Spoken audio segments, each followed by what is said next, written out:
अगला क्वेश्चन हमारे पास आता है, examine the status of Sanskrit in Mughal India. अब संस्कृत को लेकर कितना काम यहाँ पर हुआ, क्या बेसिकली ज़्यादा तो ट्रांसलेशंस का ही काम हुआ है, कुछ नया लिखा गया है कि नहीं उस पर क्वेश्चन था, राइट? नहीं हुआ इतना। Mughals cultivated a thoroughly multi cultural multi lingual imperial image. ये बहुत इंपॉर्टेंट शब्द आ गए दो, multi cultural multi lingual. Different different cultures यहाँ थे, डाइवर्सिटी इतनी थी, लैंग्वेज डिफरेंट डिफरेंट थी, डाइवर्सिटी इतनी थी।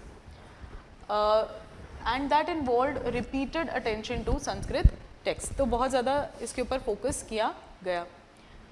ज़्यादा सिग्निफिकेंट ओरिजिनल वर्क जैसे मैंने कहा संस्कृत के अंदर नहीं करे गए, लेकिन यहाँ पर काफ़ी ज़्यादा जो काम है वो ट्रांसलेशन का हुआ है, चाहे वो साउथ की बात हो या नॉर्थ की बात हो।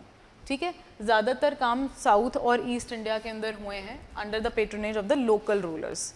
We can not expect that from the Mughals, ठीक है, उन्होंने नहीं किया है, तो लोकल रूलर्स ने यहाँ पर किया।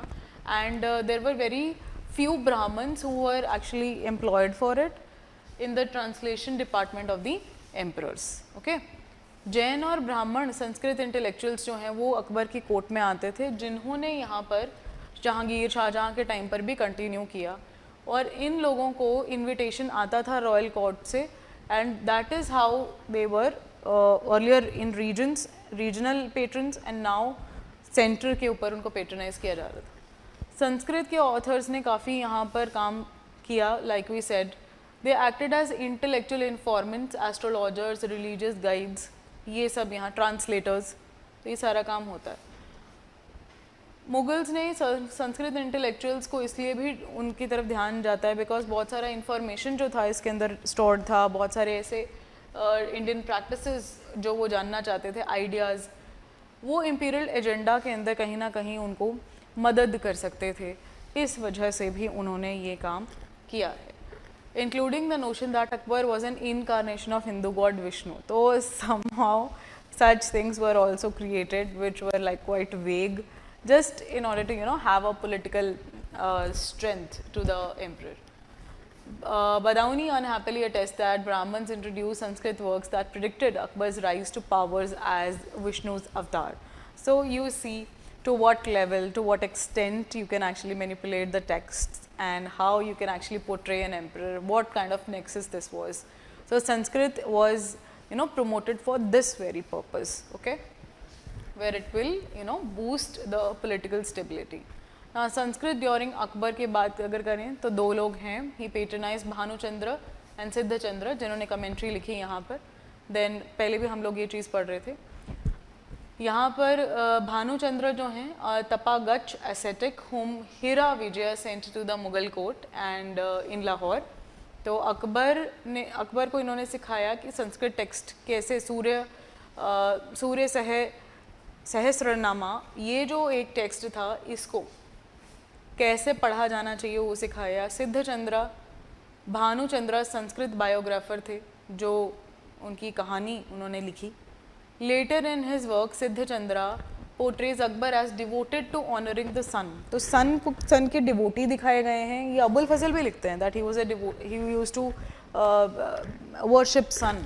तो ये उनकी क्वालिटी यहाँ पर इन्होंने भी लिखी।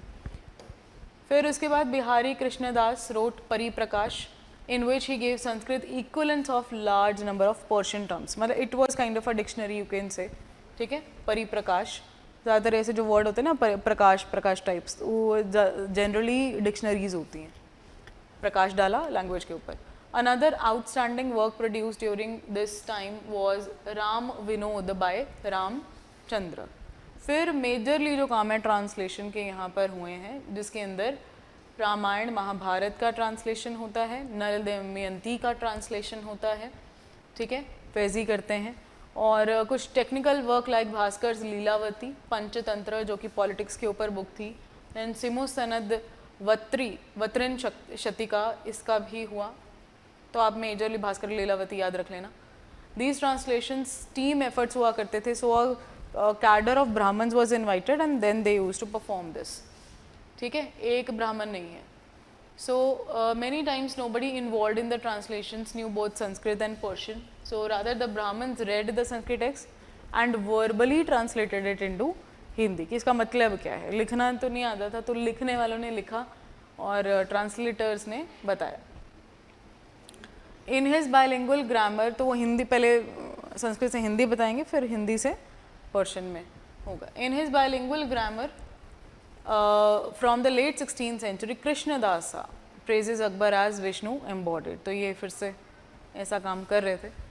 ये लिखने के बाद आप जहांगीर की बातें लिख दोगे। सर्टेन न्यू वर्क्स जो यहाँ पर हुए इन हिज टाइम इज कृति शमुलासा एंड धन महाचरिता बाय द पोइट रुद्र। एक आध याद रख लो, जैसे आप बाकी सबको भूल जाओ, ये जगन्नाथ याद रख लो, ये बहुत इंपॉर्टेंट इंसान है, ठीक है।